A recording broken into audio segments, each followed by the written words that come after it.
Welcome back, ladies and gentlemen. It is Mandalorian Season 2,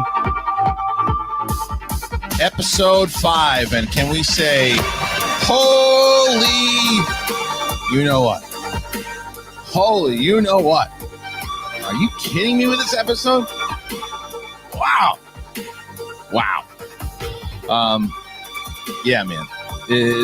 Normally we go at 9:30, but it's just too much to talk about today. There's no chance we'll cover this in half an hour. So, as always, joining me on the show is the one and only, the killer, Mike Kalinowski.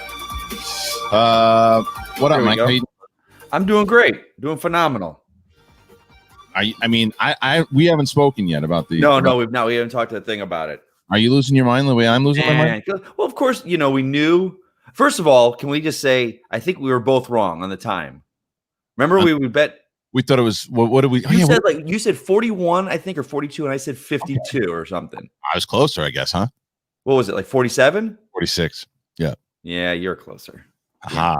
I didn't even remember that. I don't even remember that, to be honest with you. I'm not going to pretend to brag about it. I actually, I had heard at one point it was going to be like 56 minutes, but this is the episode's called The Jedi. Everybody, a lot of people knew that when they announced that Ahsoka was going to be on, there was rumors that she was coming around. By the way, if you didn't know this is a spoiler review, then you didn't read the title and you already got screwed. So sorry about that. When you heard there was rumors that Rosario Dawson was going to be cast as Ahsoka, and she was already cast as Ahsoka, right? And that she was going to debut, and then obviously in episode 3, Bo-Katan, played with Katie Sackhoff, says, "Go find Ahsoka Tano. She's on this forest planet. Tell her that I sent you." Yeah. Once you and I talked about this last week. Yeah. Filoni wasn't going to let anyone debut her. Right. Why? But this is why he wrote this episode too. Right. This is why he wanted to do it the right way, and boy, did he ever. Do you feel the same? I do. I absolutely I kind of thought. I think I've said it. I was like, okay, she's going to show up at the very end, like a little cameo, and she'll say a word or two, and that'll be it. But no, it sucks because I watched this episode last night, but I started at 12:15. I was doing some other stuff, so I caught it a little later. And I was on Twitter, and of course, someone right away, picture of her right away. Like, oh yes, first minute. I'm like, here we go.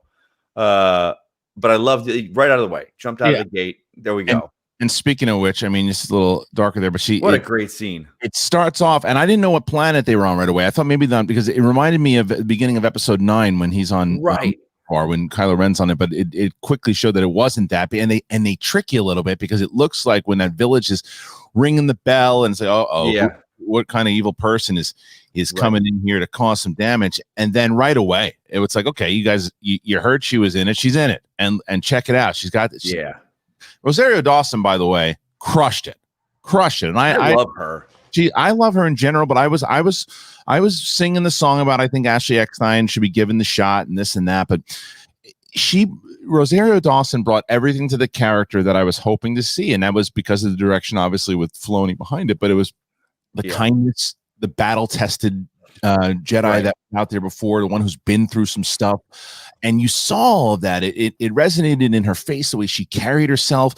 The goofiness of the character has been long gone anyway. She's just been through too much. Yeah, and it's funny because I never remember this hate for her. But it's there. Oh, yeah. I remember when she debuted in Clone Wars, right? The movie. The movie. And I remember watching it in the theater, and I was just like, whatever, okay. I didn't have a problem with her, but before this episode came out, I kind of did a deep dive on everything about her, and to see this hate that's there, and then now she's this beloved. Everyone she's like top of everyone's list of they love her, and so they're talking about the craziest arc of any character, going from hated to beloved. She was hated, dude. She was hated. They were calling her really Jar Jar version of it. I didn't love her when she started, but Filoni had it. That's and again, it just shows what the power of television can do. Yeah. That when you put someone into one movie, Right. One movie, they're it's the worst character of all time, terrible. But if you allow the audience to sit with that character and watch the evolution of that character, Yeah. you become bold. Like how many times have you met somebody for the first time? That person's a jerk. I don't like that person. Be one of your best friends, you know. Yeah. It happens, and because you spend more time with the person, you learn more about them, and that's what Ahsoka has done, and certainly her arc is not over because it continues on. And as we see, Michael Biehn, by the way, and I love how that was great. I love how they're using these characters, these old kind of like 80s characters, from Terminator, Aliens, the Abyss, and bringing characters in like this because he's a hired gun, as we find out. And Ahsoka's there for a reason. She's like, I want to find out my information. Right. So how many lives is it worth to you? Oh, man. Yeah. It's I'm such a fan of all these actors too. So seeing Michael Biehn in there, I remember, guys, Comic-Con, you probably there. It was a few years ago. They did an Aliens panel and he didn't look well. Yeah. He looked really thin and gaunt. He's got some issues, but I think he's coming back. That's what I'm saying. I think he's came back from it because I haven't seen him much, but I know there's talk of him being in Terminator. So I hope he's on the mend because he was great. I mean, God, he's from the 80s and my guy. It played in so well. And it was a great setup because it's like, okay, well, we knew that the Mandalorian was coming to find her. And now he's going to be, once again, he's walking into some stuff. Right. The second he gets there, he needs to find out. He needs to return this kid to the Jedi. It's kind, and he doesn't know. He just heard about the Jedi. He doesn't know enough about them. He doesn't know what he's walking into at all, and he certainly doesn't know what he's about to walk into in this town. But it's another great scene where he's flying with the kid, and this kid loves this ball. He loves it. That's ever since season 1 with that damn ball. Christ, loves it, and he just can't keep his eyes off of it, and he wants it. It's like a little shiny toy, and I know the feeling having children. It says like they get the mindset to it, and he wants it. So they finally get to this planet, and he walks off, and he brings the kid. He always leaves his door open, though. Have you noticed? He doesn't care. Whatever. He knows no one's gonna mess with him. Probably not. So, but I did like where they went with it because it's like, okay, well, what's he gonna? How long is he gonna be running around? It reminded me of The Walking Dead a little bit. Really? Did it? You know how when The Walking Dead, they kind of hold themselves up in these yes towns, and he shows up, and they have the conversation with him, and it's like, okay, well, what are you doing here? You're a hunter? He's like, yeah. Is he in the guild? Last I checked. Great line of the last. But the second he walks in, he's not that same. See, I think that if he walks into this town, the beginning of season 1. It's a different conversation we're having, right? Because his heart is just growing bigger and bigger since he's been with the kid, and it's right. warmer. He senses something's wrong from walking around and talking to these people. He knows something's wrong, and watching all that, you're like, okay, well, obviously he's not going to go. He's going to be working with Ahsoka, and the question is, what I was worried about is how long is that going to take? Is he going to have to search for her? Is we going to find her at the end of the I guess you're saying, yeah. Because remember, it's like, okay, what's the mission for this guy now? What's the mission? And they walk him through. He sees all this stuff, and they had the. Did you play Knights of the Republic? I didn't know. Dude, they have those trap things from that. No, the droids. My favorite character. Okay, 40. One of my favorite characters in Knights of the Republic, HK-47, and he's this kind of just droid with this personality. Calls all the humans meatbags. He's like, and they had HK droids there. Like, oh, this is great. They're pulling for. Oh, this is dude. I can't wait to talk about once we get to the juice of this episode. Yeah, there's a ton I gotta say about everything.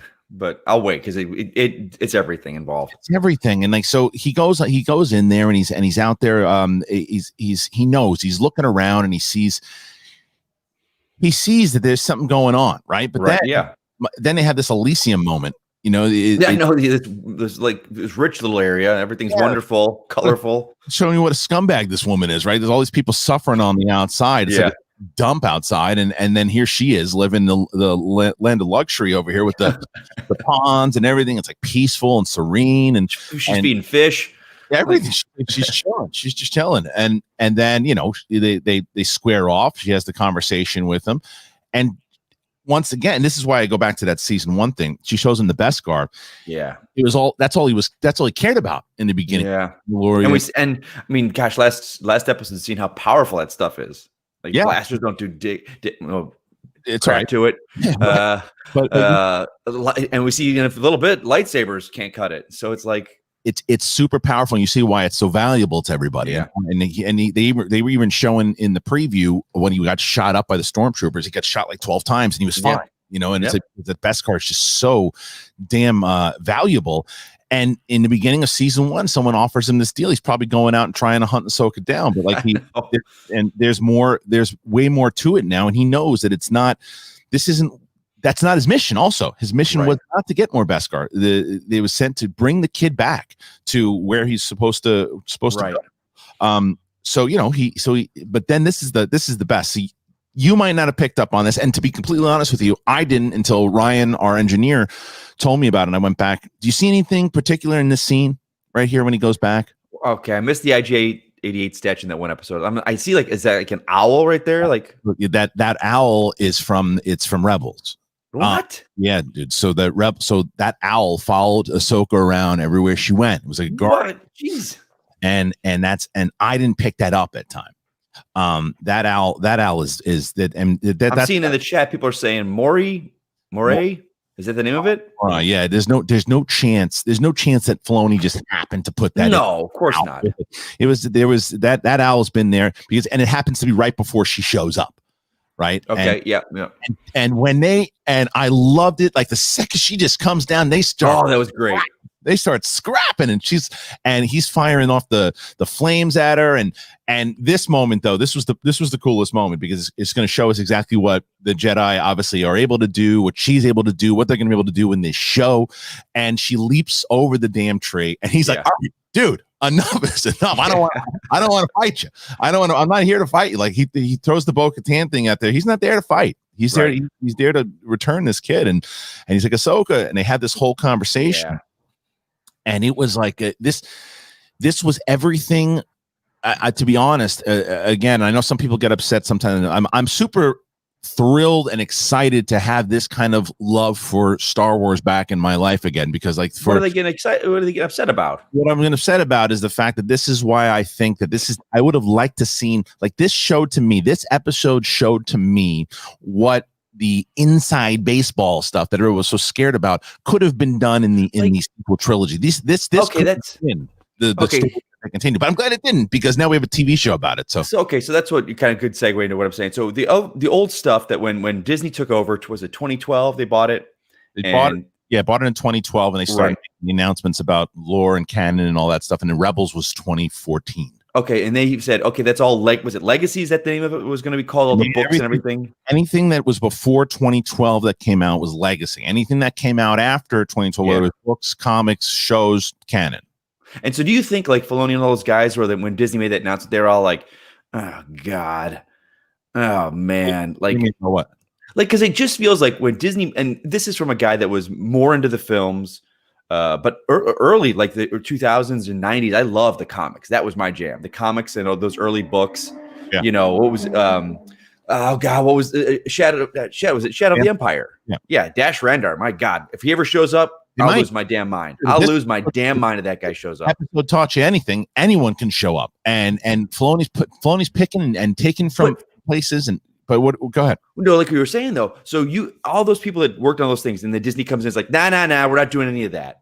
But to see the mistakes that Disney has made over the past 5 years, and now to see this kind of, not course correction, that's a bad word to use, but to see, like it says, it works and people love it, and it's such a deep dive for people that follow that stuff religiously, but then other people. Like myself, that over the past 5 years didn't really get into that other stuff. I'm now wanting to go back and dive into it. That was my point from the get-go. I just think it was such a mistake to ignore all that. And agreed. Like legend stuff is a different story, though. It's the canon stuff that they still ignored too that drove me nuts about it, because that was the stuff I used to talk about far, far away. My point was always, if you make certain materials that tie into your other materials, people want to go back and just devour them. Like, how many people are going to go back and watch Rebels now and Clone Wars now, learn more about Ahsoka if they fell in love with her in this episode? But to be fair, honestly, what I think will happen is because of the trust in Favreau, because of the trust in Filoni, I believe that they will start to do more things like this, and I also believe that they're going to start to do more things for television. And it's certainly, I hope so. We'll go back more into the episode here, because that's kind of the idea. Because tying all of it in together was amazing. So after they stop fighting, she notices that here's the kid. And she's like, okay, well, let's have a conversation with them. And they have this beautiful shot here, right, of the two of them just kind of sitting there, and they're communicating via force. And that was awesome. And she's learning so much about him. And we find out, no, you can't call him Baby Yoda anymore, dude. I loved it because you and I got into it last season, and you saw my Twitter or something because I could not stand calling him Baby Yoda. Right, I could not stand it. And you gave me such crap for that. You're like, oh, settle down, old man. Settle down. Well, but I there was nothing else to call it at the time. They said, oh, call it. But then when they finally called it the kid, everyone was still calling it Baby Yoda. I was like, no, it's the kid. Now it's Grogu. You damn well better call him Grogu. Call him Grogu. And there he is. And so Grogu, they had this conversation. She tells you, listen, his name's Grogu. And he goes, Grogu? And the kid lights up. He lights up. He's like, he knows my name. My name, me. Yes, that's me. I'm trying to tell this prick for months what my name is. He finally, thank you. So he tells him Grogu, and they had this conversation, and you learn so much. He was trained at the Jedi Academy on Coruscant. Someone posted a great Ryan sent this to me earlier today. It was a great gif of SpongeBob hiding in the back, and said, this is pretty much Anakin when he was coming in to kill it, and Grogu was hiding in the back, just kind of like showing him.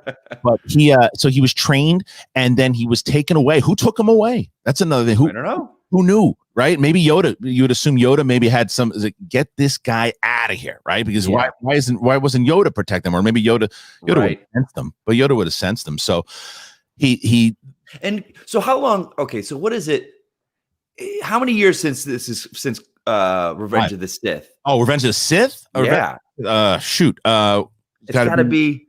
Revenge of the Sith was 19 years before New Hope. So. And this is after Jedi. Anywhere between, someone will tell me, it's got to be close to almost 30 years. Okay. Close to. Yeah. I'm like, he's probably 15 or 20 years old when he was taken. Yeah, I'm like, how? Because then I was trying to figure out Ahsoka Tana's age. Well, like, she's supposed to be older, but she's older. But that's also it's both of them. It's the same. Like IG says it. This IG-11 says it. This species age differently, so we don't know. Okay. We don't know. I mean, he's 50 years old. Grogu is, right, and he's a baby. And then Ahsoka, got to be she's older for sure. And so much. I'm waiting as they're sitting down. And she's telling him this whole thing about he was a Jedi. He was trained before, and then he was taken, and all of that. I'm also thinking, I'm like, well, what happened to Ezra? What happened to Sabine? There's no conversation yet about it. I was like, are they going to mention anything at all? Because the last we saw them in Rebels, they were out there, and Ezra got trapped with Thrawn somewhere in the unknown regions. So are they going to mention that at all? Is that anything going to happen? Well, I guess I got to find out. And boy, do we ever find out. But then they had this whole scene though, Mike. She's like, it was like Empire Strikes Back style, right? She's like, it's all old school. Old school. Like I'll see if I can train him. And how cool was that to see the reverse of, instead of the Yoda species training like the human, you have now the Yoda species is being trained, or at least getting tested to be trained, and saying no. And it said the attachment to you is too strong. I can't train him because I sense a lot of fear in him.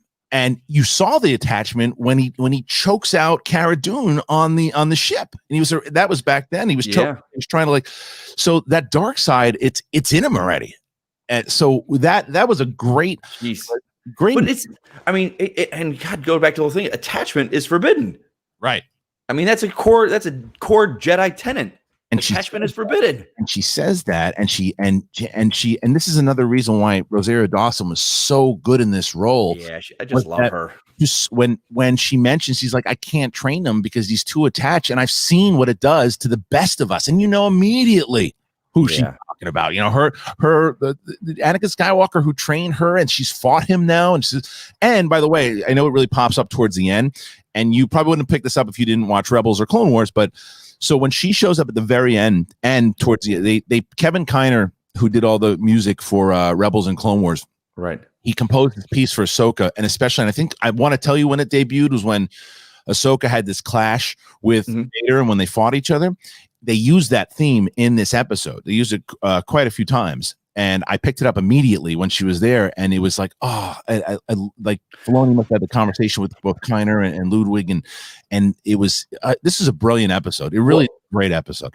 I love the fact that it was just when she's sitting down talking to him, and you hear the classic Star Wars theme in there. There's a real little undercurrent of John Williams in there, and I'm like, oh my god, that music, it brings it back instantly. I'm so for you to a place in Star Wars. I'm excited to watch it again because there's for those little things to pick up. Yeah. But anyway, so he tells me, listen, you got to actually going back to that scene, the training scene, to showing the attachment is that she's trying to get him to lift the rock. She sends the rock over to him, and then finally he takes that toy out. Grogu takes I love that I can call this thing a name now. And Grogu takes the toy back, zips it back, and that's when she tells him, can't train him, too much attachment to you.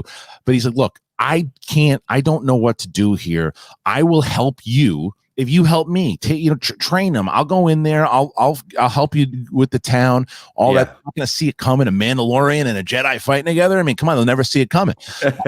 So and then it all goes down. And this episode doesn't miss a beat. It just moves, and it doesn't. And this is because Filoni, when he did his first episode last season, thought very well paced. The second episode was my least favorite episode of last season. Last season. The one where he did it was the gunslinger. It was I've grown to like it a little bit better, but I still think it's the weakest out of last season's. Yeah. You just see what this guy, how much of a student he is, Filoni, what he wants to use. This episode is phenomenal compared to the way that it was shot, the way that the story, the pacing. I'll say this, of what I've known of all the episodes this season, this reminds me a lot, and I don't mean in a stylistically wise of a Zack Snyder, in the sense that, love him or hate him, he makes the beautiful pictures. And Filoni can tell a story and the heartbeat moments, but some of those just scenes where it's just a character standing by themselves, the background, it's epic, and it's visual, and he's got such a style, and you see the storyboard, in his mind and what you see up on screen. He's just got such an eye for visuals, and I love it. But he also can handle the action incredibly well. Also, those little moments, those little character moments. It's the framing of Ahsoka and Grogu, and then in the background, in the foreground is the Mandalorian. And there's no dialogue. It's brilliant. It was great, and I have to. There's two things with that. Is one, from writing this episode, being able to continue on the characters that he set up in both Clone Wars, into Rebels, into this. What it also shows is the immense trust that that Favreau has with Filoni, because Favreau is the ultimate creator of this show. Favreau is the main guy in charge overall, right? But he's worked with Filoni in the past, and Favreau could easily have said, come on, let's get away from this stuff. You did all the animation stuff and this and that. Let's do other things. Let's try to do my version of it. Blah, blah, blah, blah, blah. He didn't do that. He said he knows. You hear him when he did that gallery series of how much he knows that Filoni learned from Lucas. Yeah. And they have this perfect partnership together, and you can tell the trust that this is, to me, what goes into being a good producer, because that's what ultimately Favreau is on this show. Is you take the creators, you put the creators in there, and you say, okay, tell your story, do that. Great, because you're the one that ultimately comes out looking like the genius. Of course. So like, just take the credit and run with it. And he should, because this was by giving Filoni this trust, and now we go into this whole other place here. And so now that we have this attack on the village itself, and they're ready to go, and she's just as badass as she's ever been, right? Yeah. And she comes in and she wipes these fools don't have a chance. Right? They don't have a chance. And this shot up on the roof. I mean, I felt, and I say this as a huge compliment. I felt like I was watching a live action version of Rebels, and sign me up for it every week, because this is the type of shot you would see in Rebels. This shot here on the roof as they're blasting through, and because she has the conversation, she walks up and she goes, look, here's the deal. I'm going to, it's pretty much over. So what are we doing here? And then they start firing at her. She's like, all right, because they knew that was going to happen, obviously. Yeah. And she fakes him out. She's like, your bounty hunter didn't work, but obviously he comes back. And there's that standoff that he has with Michael Biehn, and I love that whole thing because it's like yeah, you got your horse, I got mine. I guess we're gonna have to sit out here and wait. He's listening to all the actually. Okay, well, all right, that didn't go our way. That went our way. Yeah, it's great. Yeah.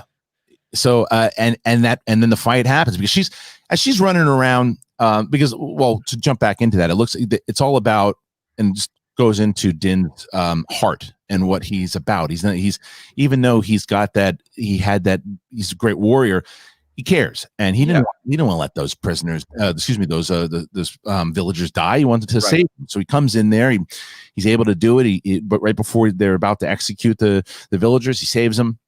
Yep. And there's that shot. I guess that guy that he was talking to originally, I guess that was the guy who was running the village before they took it over. Yeah, I love the fact that you didn't know that. Yeah, they don't make it. They didn't point it out. You just knew. Okay, this is how this town runs. It's run like a dictatorship, and just all the poor, and she's the rich, and that's how it's going to be. But that was the guy. That's yep. I love that. And then once and I also love that they didn't have to rely on the Mandalorian running around and fighting everybody. They just said, okay, he's going to stay right here. He's got to respect with the villager. He's going to wait for Ahsoka to do her thing, and then there's this shot. Which is, man, look at that. This is, old school. This goes back to what Favreau was talking about of paying homage to everything that made that inspired George Lucas, and not paying homage to Star Wars itself, but paying homage to the stuff that inspired it. And it was the Western, it was the samurai film, samurai stuff. Yeah, man. And this really played into that because this shot alone. And the question is, does she ever get her other lightsaber back? You would assume so, right? She probably just water. That's your hand out there, force it. That's what I would assume. But and then they have this great fight, and as we mentioned before, the Mandalorian and Michael Biehn are just kind of outside. They're waiting to see what's going to happen. Is this? It goes back and forth though. It goes back and forth to what we were just talking about. It's the Western, and then it's the samurai.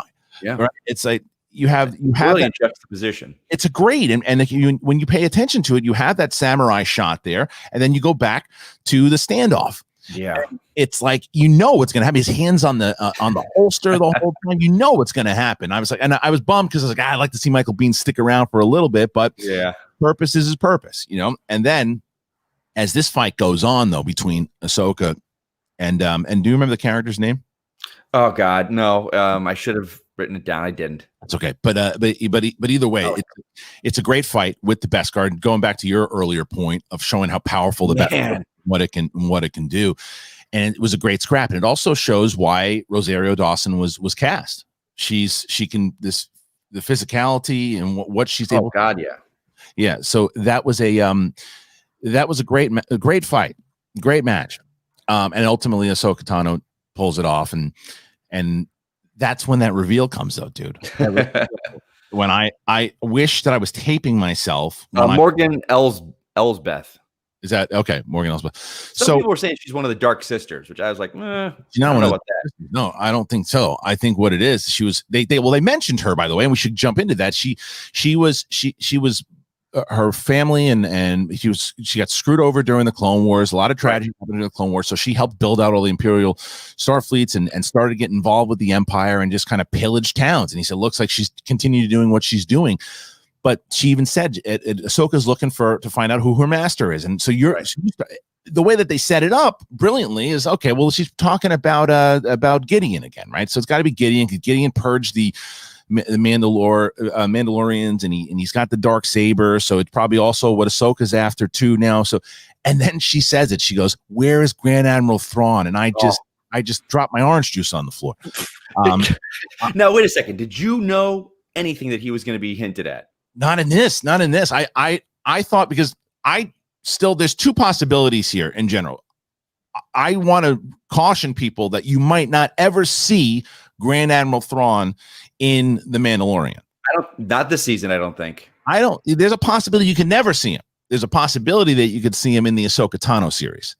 Have they greenlit an Ahsoka Tano series? They haven't greenlit it, but I think you don't bring in Rosario Dawson for a one-off or just like a couple side things. You're going to try to capture Rosario Dawson for. I remember, was he introduced in Dark Empire, the comic? back in the 90s. There was the Dark Horse Comics did Dark Empire. I thought he debuted in the Zahn trilogy. I thought that's where he debuted. I think because Zahn. I have got the book in the garage. I'll go look it up. Zahn created him. Zahn created him. Yeah. He created, and I don't know if it was the comic first. I'm pretty sure it was the books came out. Yeah. Because he had that little worm on his shoulder. Yeah, well, they changed it up. So for those people who are not familiar with Thrawn, after Return of the Jedi came out, Star Wars fans didn't have any material. They didn't have anything until those books came out, and those 3 books were beloved, and people wanted them to be turned into movies, right? So that time, though, that time period was right after Return of the Jedi, but because of the things that kind of happened in real canon and other things, they retconned it, and what they did was Filoni brought Thrawn back into Rebels, and ultimately made him canon before the time of before New Hope. And at the end of Rebels, he and Ezra Bridger and are out in the unknown regions, lost, and Ahsoka and Sabine Wren go out to look for him. That was the last we saw of all of them. So now something has happened inside of all of that, and somehow Thrawn has come back. What happened to Ezra? What happened to Sabine? That's why there's just so much to be able to put into a separate series now that I think people. I mean, look, we do this every week. We get people are excited to listen to it, and we usually get between 1,000 or 1,200 people watching. Right, there's over 2,300 people watching right now, and that's because but that's because of they want to talk about this episode. They were excited about this episode. They want to know what's next for this episode, and I think that you take this. I would prefer to see the series, and you mix and match inside of the series. Maybe inside of Rosario Dawson's deal, she's going to make a couple appearances on Mandalorian. Right. Meet all the characters, and this is how you build out your universe and expand it instead of just pigeonhole it into 2.5-hour movies that come out every 3 years. I mean, we'll never not have Star Wars films, but I just think in seeing what we're dealing with is just with everything streaming and this and that, I think the TV's the way to go. What they're going to be doing with the show now. I couldn't agree more, because there's just so much.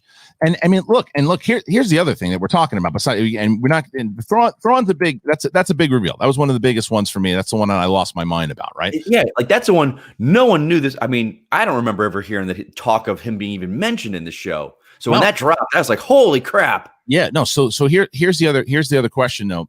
So she has a conversation with the Mandalorian at the end. He packs up. He goes, okay, listen, kid, it was awesome to be with you.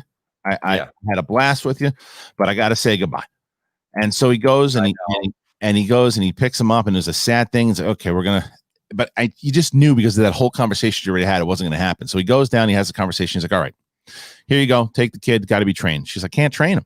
I just can't do it. She had more stuff to do. Right. So this again leading into, I think, her series.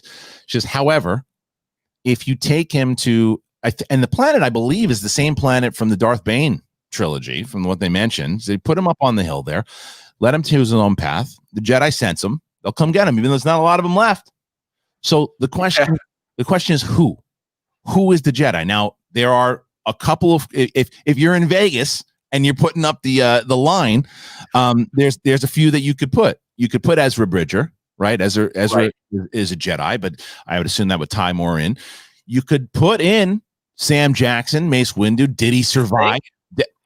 Do I think? I think he's lower down on the list. I would probably say that he's probably dead, and that was because he's made it very clear. Sam Jackson, that is, has made it clear that he wants to return. He wants to come back. I wouldn't be surprised if Sam Jackson made a phone call and said, "Put me back in this, mother." You know, like I wouldn't be surprised. But if the one thing that I'd be curious if they could pull off, and they would try to do you get Sebastian Stan and do you make him young Luke Skywalker? Because at that same age, and Luke's out there recruiting. Right, out there doing a lot of research. So that's Ezra. Someone asked if Ezra's a Jedi. He is. He was made like Kanan. Yeah, I don't know about the Luke thing. I mean, you got Sebastian Stan. They the whole look-alike thing, and he's in the Disney family, right? And so Sam Jackson. But does it take away then from the films where he finally shows up? No, not at all. I mean, the thing that you're going to risk is if people are going to accept it. People in the chat like, oh, not Luke. If you put Luke in there, it's because it's Mark Hamill and taken away, and you're gonna you might run into that same problem you ran in with Solo. People just won't accept someone else. That's a possibility. The character himself, no, it leads into it because the character himself from the comics, he goes off and he's very powerful. He was looking for. He found the Force trees. He met Poe's parents. He was recruiting. He was that version that we thought we were going to get during the comics part of it. And then once he builds up the academy and then he sees what happens to his nephew, that's when he goes into exile. So it's a far lead up to that before that happens. But either way, the question is, who is it? The other question I have is, who's going to play Thrawn? You know, like it's not anyone that's been cast. That's why I don't think you're going to see him this season. This season we're not getting him. I think that they probably would at Star Wars Celebration. I think they were going to announce some more series. But I think now they can set back. The excitement is there again. The excitement is there. It was like it went from, and I know some people, I was always excited for Star Wars. You very well might have been, but there was a time, thing you can't deny that there was a thing that happened where it just kind of like split the fan base, and a lot of people like, I'm done with it. It's just, whether Disney ruined Star Wars, this. I have news for you also. Disney's also part of this show, but it's just a matter of it just shows you have to trust in your creators. You have to trust in the geeky, fun inside baseball thing is why we love Star Wars. It's why we love Star Wars. It's being able to feel like everything was real and these characters were real and these things. It allows us to geek out and do that. When you just try to do the same kind of formulaic stuff, it stinks. Or if you try to go outside the box and doesn't feel like Star Wars at all, people go, it stinks. So by doing what they've done and expanding the universe overall, yet still tying it in to characters that we know, this show has been a home run. It's got me more excited about Star Wars than I have been in a very long time. Yeah, it's interesting. I'm an interesting Star Wars fan because you knew me back in the day when I was dressing up as Obi-Wan Kenobi for Phantom Menace, and I saw it 4 times in one night. And then I did fall off the wagon for a long time, and The Force Awakens got me back into it again because of how much of a love letter was to Star Wars. But then after Force Awakens, you know, it split me again because of what everything was going on with it. And it was just like, oh man, this is but this does, like you said, feels like early 90s Star Wars for me, back when it was the comics and the books. And that's all I had. I mean, gosh, being a Star Wars fan in like the early 90s was a weird time because you had toys had just come out again in like 95, the Power of the Force line and all that stuff, and the books and the comics and Shadow of the Empire book, and so this makes me feel like in that 90s period again, but now I get to see it on the screen. So I'm in a kind of catch up phase now. And so much stuff that I missed. But dude, that's the beauty of the television show. Is it just going?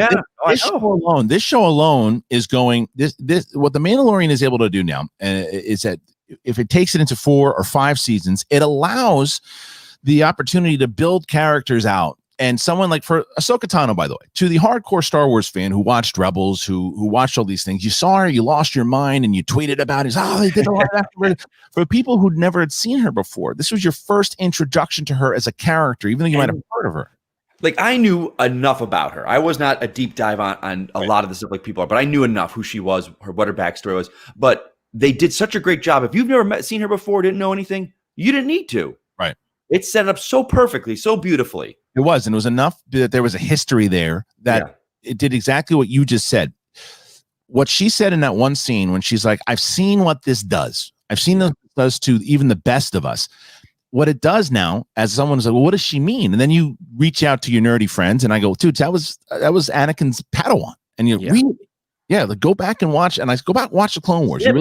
Snips. Go watch the Clone Wars. Go watch Rebels, and see what this character's been to. Go read the novel, and look at everything that she's been through. Look at the Clone Wars, the last season. Look at the relationship that she has with Bo-Katan. There's so much history that they're not ignoring, that they're playing into, and it's not just like, we'll do this and we'll just kind of copy and do that. No, don't do that. Connect what you had beforehand and maneuver in and out of the lore that was set before you. And they're doing that with the hint of the stuff that made, like, the old school cinema of the Westerns and the samurai stuff. And and all of that. And it's why it's working. And I think it's why if they and it's also another reason I was always kind of beating the drum of Filoni should get his own movie, right? Yeah. I'm over that. I don't want him to have his own movie. I want him to have his own TV show. He knows how to do TV. He's clearly directed before, and he's directing 3 episodes now of this. Let him, the same way that Deborah Chow is directing the whatever it is 5 to 6 episode miniseries of Obi-Wan. Yeah. Let Filoni do an 8 episode show of Ahsoka. Right. I mean, he's proven himself, and it's weird because a lot of like animation directors don't get enough credit. These guys that come from animation, and I think they make it be like there's a stigma between the two different. It's like I don't think it's you're still dealing with actors, it's just their voices now. You're directing them. Yeah. I think he's proven it seamless. He's got such an eye. So many of those shots, like that's what I love because it's so many of those shots could be wallpapers on your computer or print and put it on your wall. They're beautiful. You're kidding me. And then we just had Tyler Helm said, I'd love to see Michael Fassbender play Thrawn. I've been beating that drum also for a long time, I think. But the question is, does Fassbender want to do TV? Does he want to do how much? And that is why I would say, if you ask me, do I think we're going to see Thrawn inside of Mando, or do I think he's going to be in the separate series? I would really heavily lean towards the separate series because of the announcements alone that they can make inside of the trades. It's right. It's one of, let's see, this is Ryder. So you worried at all about the show becoming overly connected, losing its standalone separate story? Feels like people are more concerned about returning characters rather than the main character. No, because that's the whole, the question is, how does it fit in to the story itself with the character, right? Because we learned a lot about Din alone with what he was with his kind of backstory, and there's more to it because you've connected now, Din, to the Mandalorians. You've had this side story that he knows the Jedi are out there. There's more that he's learning. Now the question is, when in episode 3, when you find out that he was a child of the Watch, right? When you find that out, that's a little tidbit of him that you're going to learn more about that character that you learn because of the connection to the older characters. And where does he go from there? What does he do? Does he go now to Mandalore? He's going to do this mission to find the kid, more Jedi. But what does he do after that? It has to be about the Mandalorian. It's just what this allows you to do is expand through other shows and build out other characters for more expansion of the brand itself, which is the way that you should be approaching television. So no, I think that it is. I think they're approaching it exactly the way they should in order to expand. Yeah, like to answer with Ryder his question, I think she's done for the season. I don't think we're going to see her again, and the Thrawn thing is locked with her. So, because we have 3 episodes left. There's Moff Gideon, the troopers, where the kids got to go and all this now. So we've only got 3 episodes. And I think it's weird. I was thinking about it last night, 8 episodes. I hate the fact that they're called seasons because this show doesn't feel like it's a standard 22 episode TV show. They've got 8 episodes. They feel like it's one big thing broken up. And I know I couldn't think of a word for seasons. I would say chapters. I know they use chapters for the individuals, like Chapter 1 was last season. This is Chapter 2. That's what it seems like to me. Like, I guess maybe with the chapters, it's a book and it's one big story, and we don't know if it's going 3, 4, 5. Right. Season. It seems like I don't think we're gonna get as many answers as we think in 3 more episodes. Not for that. I think that this was the intent was to show exactly who's out there, what's out there, what can happen in other chapters in general. And Dennis Williams says, what do you think our chances of seeing old Ezra and Lothal at some point in this series or another? I'd lose my mind to see a live action Lothal. In this series, probably going back to those points, probably less likely to happen. But if you expand more so out in another series, I think that it is very possible that it could happen in I think Filoni's getting his own series. I really do think Filoni's going to get his own series now. It's showing the kind of love that his episodes and what he's done in general. It's what is. And speaking of what you said last season a little bit, we talked about, a big thing is money on these shows, but they have that technology now that it makes it easy to do what they need to do. Right. They're not traveling as much, and that's a huge thing. And I've been talking to people in my industry with acting. It's like everything's kind of coming back to LA. Shows are coming back to LA. Right stuff from Florida's coming back to LA. because of COVID, and they want to keep it all contained. And they've already got this great base already set up here in LA with it. I think they're going to realize, like, we could do these. We're saving ourselves money. We've got this technology that does it really well. Let's go that route. I think that's what's going to happen. Well, Tim Sim says, I do agree with more TV shows. I personally still want Star Wars films. It's not Star Wars with no more movies, like how it's not Star Trek with no TV shows. Purist view, no doubt, but it's mine. Let me be very clear. I'm not saying that I don't want Star Wars films at all. I don't need trilogies. I don't need everything to connect. I actually think now, Tim, because of the amount of TV series that they have, and I think I've said this, I don't know if I said this on this show or another show, but I think that the way that you could potentially do it now, because you have this lore and you want to get more people connected to everything you're doing, you could ultimately make a film either a series finale or a season finale. Oh, really? You think they'd go that way? Why not? If you're able to do it, let's say that the movies are back, right? And let's say that let's for the sake of argument, let's say Mandalorian series finale. Okay. Let's say that that you want to how you want to end the actual show. You're going to end season 5 with a big cliffhanger that's ultimately going to lead into the big $200 million movie that you're going to do, the series finale. That's it. You got basically what you're basically telling people. You got to watch the show leading into the show, and then going into the show. This is everything that it's led up to, into this big $200 million spectacle that we're doing, and you can only see it in theaters, and then it'll debut in Disney Plus 3 months later. It connects everything. You don't have to worry about. There's so much lore already that ties into it. You don't have to cram everything in at one, or you could do you can do a season finale or something leading into it. So, for example, that this movie's coming out. You coordinate it with the show itself. Okay, when we know it's going to end here, the movie's going to come out in the summer of 2024, and then that's going to lead us into the next season. Or you debut a series that way. I think you can do it now because you have so much more to tell, and you get the big star power, and you have everything else, that there's a way to do it that you can still have films. I kind of think maybe the opposite. They're going to do different shows, and then they'll build to a series like the Marvel with the Defenders. You had their individual shows, and then you brought them all together for something. Yeah, I kind of see that happening. That's what I'm saying, for one big movie. Yeah, but no, not a movie, but another TV series. Oh yeah. But I'm just saying that, to Tim Sim's point of right. movies in general.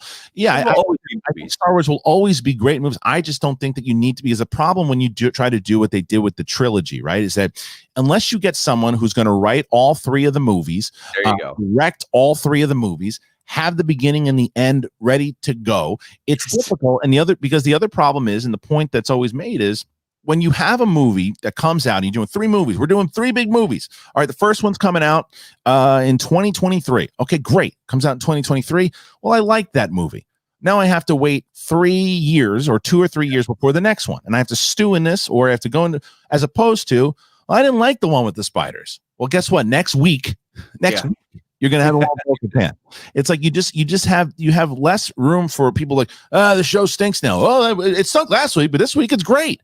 Like the negativity sits in for 3 years, and you can get over it in a week. Yeah.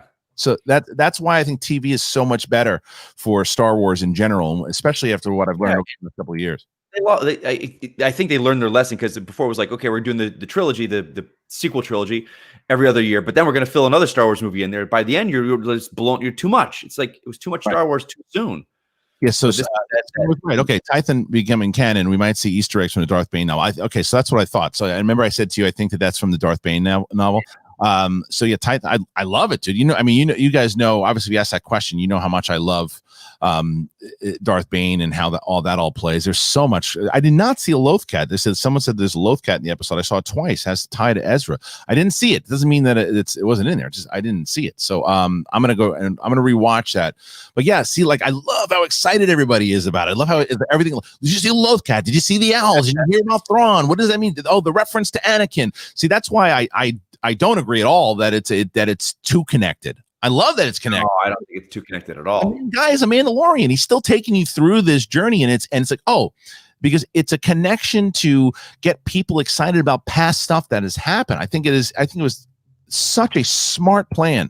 And this is back to Tim Sim. I can see that Feige did it with MCU, and will do it with Disney Plus with series and films. Yeah, that's what they're doing. They're creating their own MCU through Star Wars in television. It's brilliant. It is the way to go. I truly believe Lars Mikkelsen will be cast as Rebels and Thrawn. He did do the voice for it as a long-term play. Why cast such a good actor for a voice role? Lars will be our live Thrawn. I would lay money on it's too perfect. I don't any like in the world of voice acting, especially if those guys are voice actors, that's what they do. They're very not. It's a different thing than the actors. And I don't mean it's a weird thing, and that comes off as a very weird thing to say. But if you've ever seen voice actors or met voice actors, it's not like, hey, I'm an actor and I just do a voice too. It's like that is a whole specialized field, and that's what they do. And David Oyelowo was cast in, and he couldn't play the same character. The character he voiced was a white dude. He's not going to voice. So they do get characters that they want their voices. Right. That's why they're cast. They're cast because I went on some Star Wars website last night, and instantly like, nope, hater. They should have got into the voice of the cartoon. Is like, really? Yeah. Like, I think that either way, he would be great as Thrawn. I think he'd be a good cast, and he could absolutely pull off the role, and I wouldn't hate it if it happened. So, don't know. But yeah, same thing with Sam Witwer is a voice actor, but does a lot of live action stuff. And I get that. I know there are guys that are actors that are voice, but like, one of my favorite voice actors of all time, Nolan North, Nathan Drake does everything. He's been in stuff, right? But he's not. Well, Kevin Conroy, wasn't it? Kevin Conroy. Yeah, people are like, I want to see Kevin Conroy in live action as Batman. I'm like, do you now? Right. Well, either way, there's some, but that's the thing. Some voice, because then the flip side of that is look at Clancy Brown. Clancy Brown is one of the most established voice actors ever, and he's also the guy is he was in Mandalorian. He's in everything. Right. So there are people who do a lot of different. I mean, shoot, Katie was the voice of Bo-Katan, and then it transferred over. So she was an actress. Yes, they brought her because of who she was. They brought her in. That's absolutely right. And so that's the question. The question is then, how do they want to transfer it over? Because they've done both versions of this. They've done the character that's done the voice actor in Bo-Katan and brought her over, and then they didn't take Ashley Eckstein. So they can go either way. There's some more coming in here. Also, do you think Tython will be steeped in the dark side or be balanced? Tython is also the homeworld of the Prime Jedi. Lars Mikkelsen is also an actor, not just a voice actor. Matt's brother. Yes. Okay. I don't. Who knows? At this point, it's hard for me to guess on what we can do and what we can't do, because as Mike mentioned earlier with the legend stuff, and Darth Bane, the novels are legend. They can cherry pick and do things and make things still part of the lore, but just do it differently as they did with Thrawn, as they did in Rebels, and change things up. And then obviously Zahn came back and then wrote his new trilogy of Thrawn books, and there's a whole new thing. Did Ahsoka get the info from the lady or killed her? I don't know. The question is, who knows what happened? Like, I don't think she's going to assassinate her. It doesn't seem like she's not an assassin. So it was like, if the fight was over, she probably gave him over to, or maybe took her prisoner. Who the hell knows? But did she? I think she got the information. I think she definitely got the information. Yeah, absolutely. Yeah. Well, I mean, look, overall, we didn't schmo this thing. It's my favorite episode so far. Maybe of all time. So I'm giving it the first one. I think big 5 out of 5 for me. 5 out of 5 schmoes for this one. I think it was absolutely.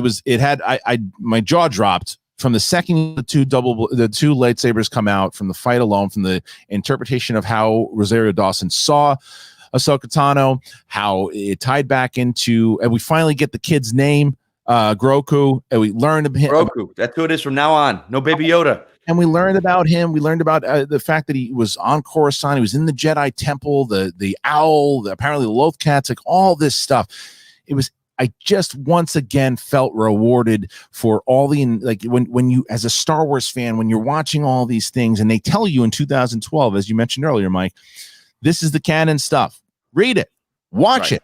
It's all gonna blend in. And then you go, well, when is it blending in? It hasn't blended in at all. And now you go, shut up, stupid. It blends in.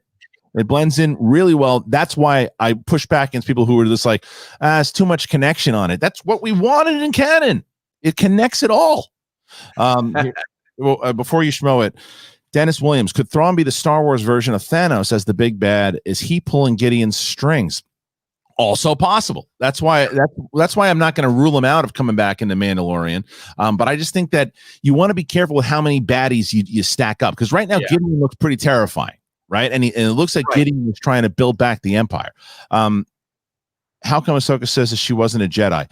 Because after she left the Jedi Order, she never really took back the mantle of Jedi. When she left in Clone Wars, and even when she came back in Rebels, she never abandoned the Force, but she didn't ever go back to becoming a Jedi. She left the Jedi Order. She left it in Wars. So, well, what do you are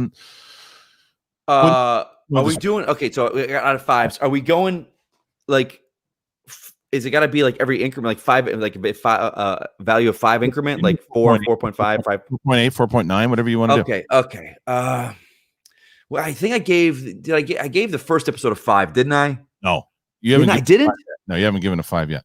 Oh my god, because I like the first episode better than I like this one. Still, first one. Yeah, I like the first episode better than I like this one, but I'm gonna give it the same thing then, because I need to change my rating for the first episode now to be a 5. Now that I've gotten 5 of them in here, I'm changing my first view up to a 5 schmoes. I'm retconning Cobb Vanth to a 5, and this is gonna be a 4.9. Okay, fair enough. All right, just because for some reason that one's 5 episodes later, it still sticks with me. It's how damn good it was. Because that first one was little Mike playing in his backyard with all his toys. That's what it was. It was me, out in the desert, building stuff and pretending I'm a Jedi. That felt like a kid in Star Wars. In Florida. This is down in Florida. This feels like this was meant for people more like yourself. And now, but for me, now I'm like, I need to go back. Right. Because I bought the Cobb Vanth novels now because I was like, I got to know who this guy is. That is I'm so glad that they're finally doing this. I'm so glad they're finally doing this. George says, any thoughts on Rick Famuyiwa, Robert Rodriguez, and Jon Favreau directing the last 3? Rodriguez is directing. That's right. I think Rodriguez is next. I think he's got a tall order, man. Yeah, he's got. Well, he doesn't because and again, I warn everybody when we started to build up the momentum last season, right? They hit us with the episode, which I like the episode a lot. They hit us with the episode of the Bill Burr episode, and kind of like just side mission that they do. Palate cleanser, if you will. Palate cleanser. That's going to be the Robert Rodriguez one. I think it's going to be that kind of thing where this, maybe as he's going to this new planet to go stick the kid on the mountain to see who the next Jedi is that's going to come out to find him. There's going to be something that very similar to what happened in the previous episode. He's got to get somewhere before he gets to the place. He'll get place in like 7 or 8, and 8 will be the big reveal of who that person is. We still haven't even met Boba Fett yet. That's right. We saw him. That's right. I was like, we got 3 episodes. Like, oh my gosh. It's getting to it. It's like, what are we going to fill in it? It's so much. And look, this show now, by doing it week to week, it's becoming the water cooler show. It's becoming a water cooler show. It's like, oh my God, you see what Ahsoka did? Last week was the whole thing about the clones, and was that Snoke? Was it not Snoke? Are those the Death Troopers? Like, what's this? What's that? Not Death Troopers, but the you know what I mean? Dark Troopers, the Dark Troopers. Excuse me. So, and the midichlorians, and each episode is giving you stuff to talk about around the water cooler, and this one has so many lovely tidbits. So, what happens in the next one? So, right. If you're brand new to this show or channel, please subscribe. Go to the subscribe button, hit like, please, if you're watching, especially if you're watching on the replay. We normally go about a half an hour, but obviously with this one, it was so big, we wanted to make sure we give you a full hour. On the SEN Live, they are doing SEN Live in about 2 minutes, and they're going to do the non-spoiler review if you want to continue to go on over there too. But yeah, man, I was happy to talk Mandalorian with you here today, Mike, and everybody else. And we're going to be back next week talking about episode 6. So please, once again, if you're brand new, go ahead and check it out. If you want to listen to this episode or any of our episodes on audio, just go to the One-on-One with Kristian Harloff podcast feed, and that's where you can find it. But for Mike Kalinowski and myself, Kristian Harloff, thank you guys, and we'll see you next time. See you next week, guys.